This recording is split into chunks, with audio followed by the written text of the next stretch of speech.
Hi everybody, it's Krista with Krista's Creative Chaos. Happy to be here today. Hope you are as well. Just gonna go over a really quick inking video for you. I'm going to be using these little Ranger Distress inks, the Tim Holtz ones. This is a whole stack of them, but they just kind of hook together like this, which is really convenient. But I was going to show how inking makes a difference on your art projects, craft projects, art projects, cards, scrapbook pages. You can even do this on canvases with ink, or you could use your finger and do it with paint. But just to give you some ideas. So we're gonna tip this down and I'm gonna show you what I'm talking about.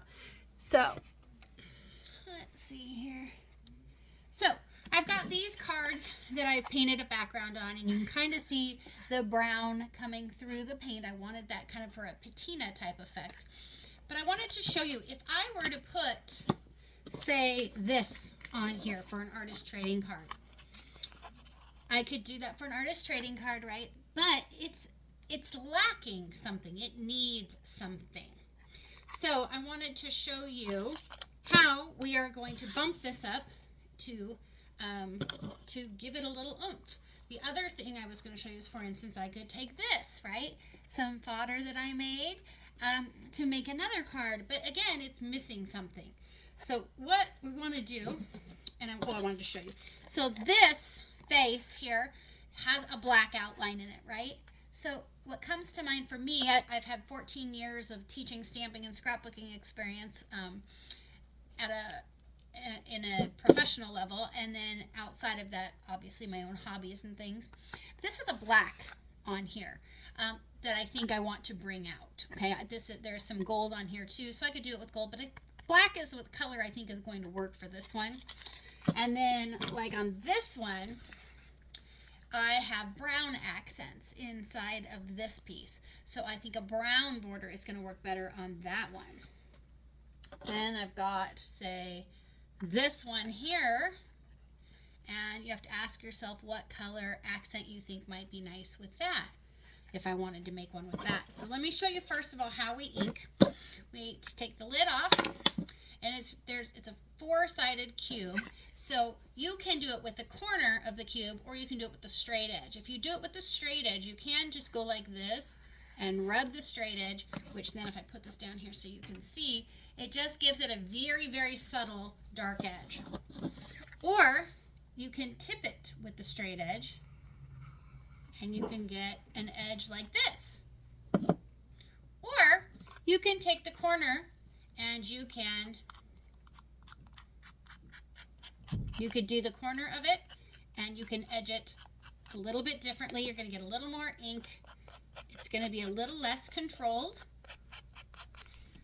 I kind of like this look because I feel like this gives it a little more of a framed in look. Plus, if you do with the corner, if it's a square or a rectangle, it kind of makes little arrows on there which point at the item that you're going to put in the middle that you want the attention on. So I'm going to show you a few that I made earlier. Here's with brown, and here's with black. Okay, can you see all those? I think you can. So here's just without it.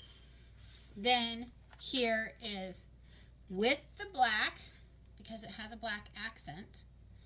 Or you could put it on with the brown.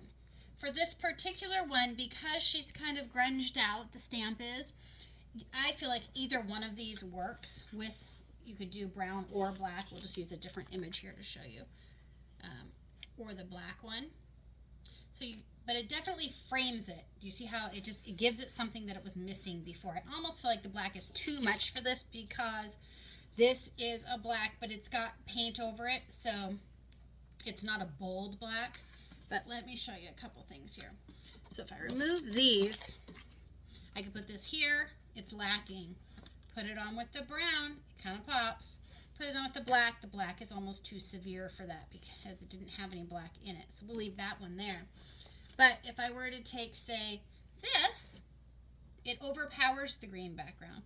But if I put it on with the black, because it has the black ink, it looks better. And what I think I would do is I think I will take a black marker and outline the parts of this. So let me just do that real quick while I'm on here.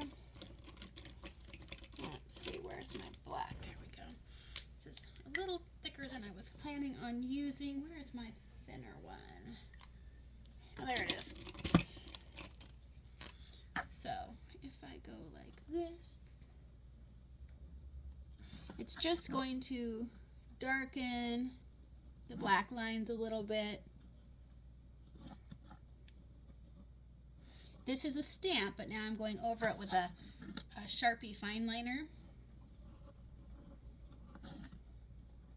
to just give it just a little more oomph with the black, because I don't want the outline to overpower it. This is a great way to make stamps feel a little more hand-drawn, is going over them with a fine liner.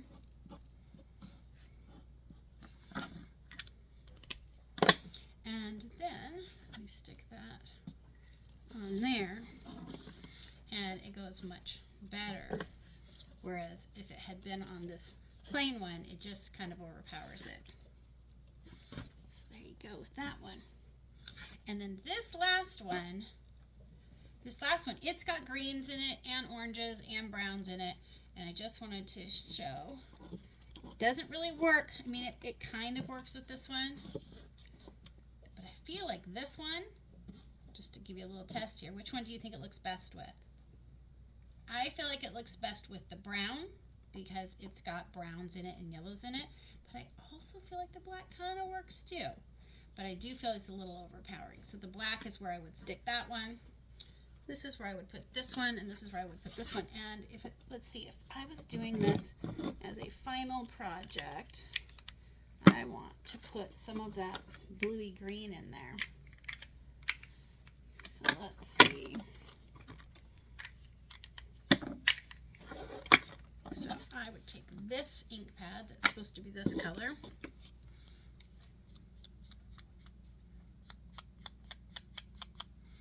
And I would add some of this color to it.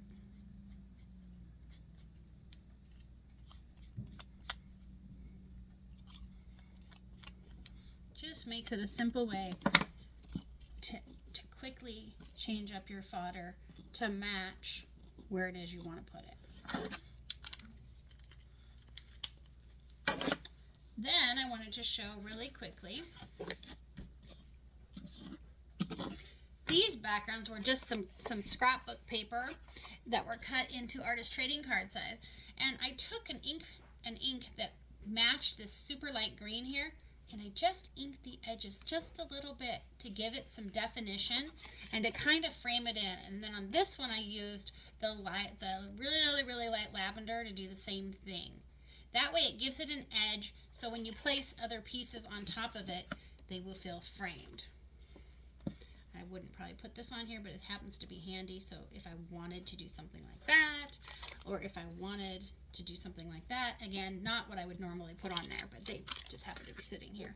But to show you how it also gives it a framed effect. So that was just a quick little tutorial for you on how much one little ink pad can really change up your creating world. If I were to recommend 2 color ink pads for you to start with, they would be black and they would be brown.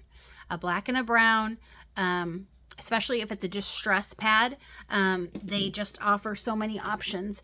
Colored, you will find you will probably use less than you will the black and the brown. Okay. Oh, and if you like metallics, you might go with a gold or a silver as well. Hope you're having a wonderful day. Make sure to like and subscribe.